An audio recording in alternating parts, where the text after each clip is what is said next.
Let's get into the dailies that we have here today. We have the daily graphic, and on the front page it says, enact laws, strong laws to combat terrorism. President tells Commonwealth parliaments. Hope for kidney patients. Local producers pledge infusions for dialysis. GTech suspends accreditation of new programs for public universities. And high attrition rate poses danger to education. 10,000 teachers relocate to the UK this year. This is coming from Dr. Adai Poku. 10,000 teachers relocate to the UK this year. And I can bet my bottom dollar or bottom Ghana City that 70% of those people will never come back. It's just the way it is. But it's a reflection of how bad the system has become. Anyway, I rest on the daily graphic. Now the Ghanaian Times. Teacher exodus to UK looms, 10,000 certified to work abroad. This is coming from the National Teaching Council with a photograph of not too happy Dr. Christian Adai Poku. At the opening of CPC, Let's Promote Citizens' Interest, President charges Commonwealth parliamentarians stalled Takrady PTC interchange causes inconvenience to motorists. Woman commits suicide over infidelity accusation, or woman dies by suicide over infidelity accusation. So unfortunate, yeah. The High Court throws out EcoBank. We have criminal gangs target Uber, Bolt drivers, lure them to secluded places, kill and steal their cars. On the front page of the Chronicle, we have these headlines. Akufo-Addo Bagbin showcase Ghana. We have NTC head warns high attrition rate poses danger to Ghana's education. Now the scripture for today on the front page of the Chronicle is Leviticus 24 verse 17.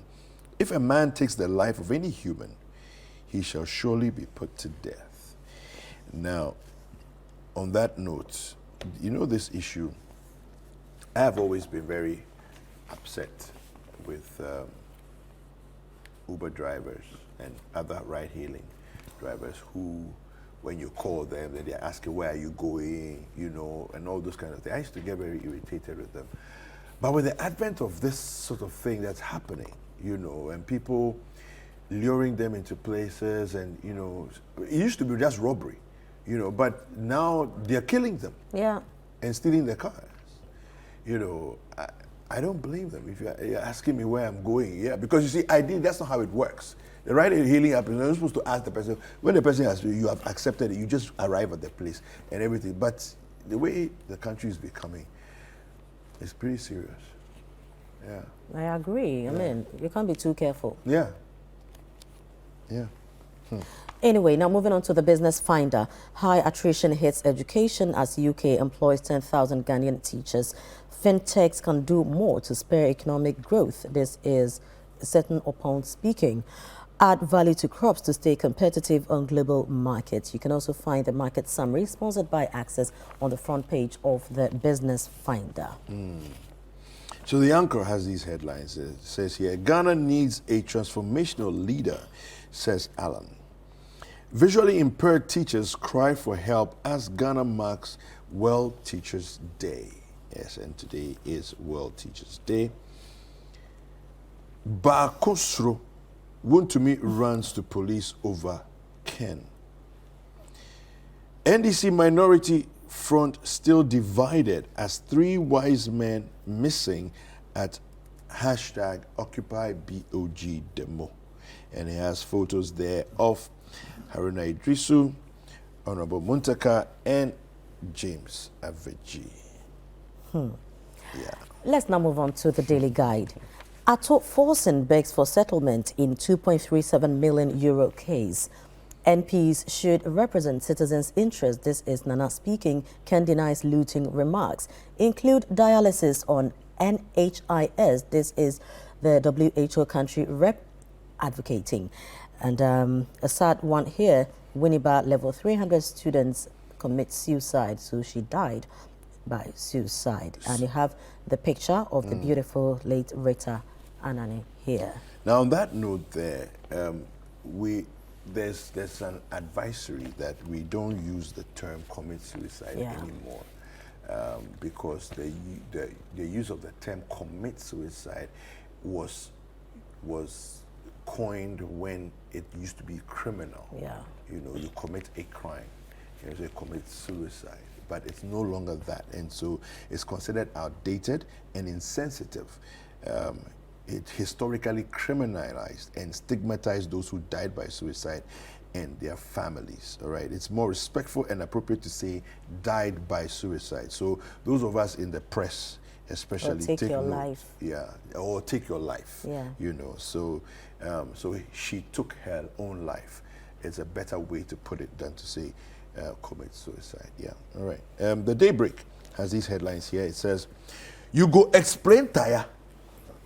Kenneth Japan runs from MPP looting comments. But it's an evidence. I mean, I don't even know. But I said the evidence, no. It was that not not be the evidence.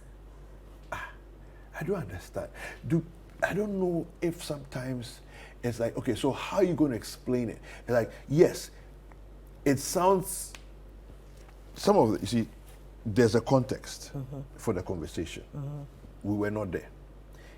There was a sound bite. But a sound bite, even though it sits within a context, makes sense on its own. So Daybreak says, you go explain that. We'll go ask AI. Let's move on.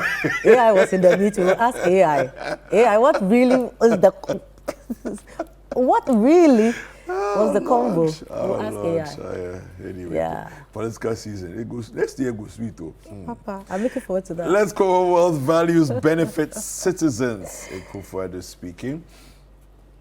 And Weir's major projects to retain him October 10th. And Addison rejects calls to resign. All right. Now the business analyst. I won't resign, Addison tells NDC MPs. So now he has said it. So, I mean, put emotion, stage 2. Because now he said it that he will not resign. You know, when we were having this conversation earlier, we were like, okay, so what if they don't resign? What's going to happen? Now you know. He says he will not. So in fact, he's also calling your bluff. Do your worst. I won't resign. He says he will Let's go. wait for the comeback. Yeah.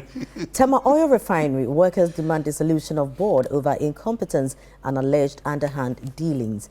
2.11 billion Citi T-bill auction likely to be oversubscribed. GCB Capital Research predicts. And Stanbic Bank ATB, Ghana's overall macroeconomic conditions average. And the last one here, translate Commonwealth values into tangible outcomes for citizens, Akufo-Addo tells Commonwealth Parliament. All right.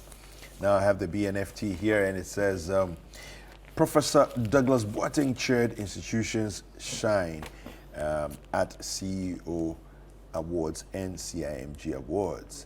We also have Patricia Obunai is CIMG Marketing Woman of the Year. And BOG undecided on ECD rollout. We have macroeconomic conditions, lower trade attractiveness. This is coming from Stanbic ATB. And we have MIIF to invest $30 million in licensed small-scale mines. And finally, 2 more here. We have BOG's new framework to strengthen banking sector. That's what BOG, they're just moving forward, Crash. Like, whatever anybody will say, we are still doing what we do. There was a political song, we are moving, okay, we are moving forward. We are moving forward. Yeah. Focus on actions that encourage customers to return. And all right, so that's it for the newspapers. We do have also some online stories. Let me quickly, I don't know if you are there yet. Just look at some online stories. A few online no, I'm not there. You're not there. Okay. I wasn't going there. Okay. So if you are there, please do be honest. Okay, let's get in there and look at a few online stories. CitiNewsroom.com.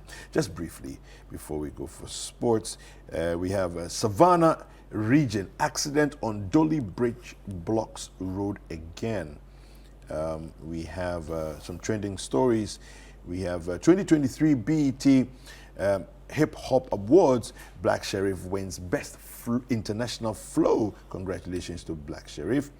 Police arrest Naira Marley over death of former signee Mobad.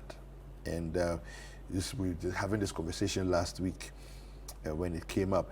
Renal dialysis must be included in NHIS benefits package. This is coming from the WHO country director. I agree 100%. The only problem, and of course they were discussing it from point of view yesterday, the only problem is that the premiums are too low. You know, this is part of the issue. The premiums that we are paying. Even think about it. A state contributor like me, do you know how much I pay for a year premium on NHIS? 8 cedis. No, but the whole conversation, you know, how is that going to fix dialysis? You know, it's easier. It's easier and very convenient when you are far. You know, you're observing from afar and then make certain recommendations. Yeah. But the whole NHIS thing, no. Yeah. Where is it now? What is it being able to do today? You know, and you are coming to add dialysis cost to it. Yeah. Well, also people may argue that, listen, everywhere we go, there's NHIS in the. If you go to the shop right now and they give you a receipt, NHIS is in there. If you go to the restaurant right now to eat, it's NHIS there. So, Sikano Ewahi is the money that they've been taking from the various payments we've been making across the services and products that we procure in the country. Are they paid to NHIS? That's what I'm saying, that we need to sit back and really, you know, check the status of the scheme today. Where is it? What is it being catered for? You know, it shouldn't be just an issue of, okay, now NHIS will take care of dialysis. So when you go to the hospital, will it take care of dialysis? Because that's what happens today. When you have your prescription and you go to the hospital, you'll be told certain things NHIS won't cover. Even mothers who are still, when they give birth, there are issues of them leaving their children because they can't pay. Meanwhile, they're supposed to go for free. Anyway, sports is next.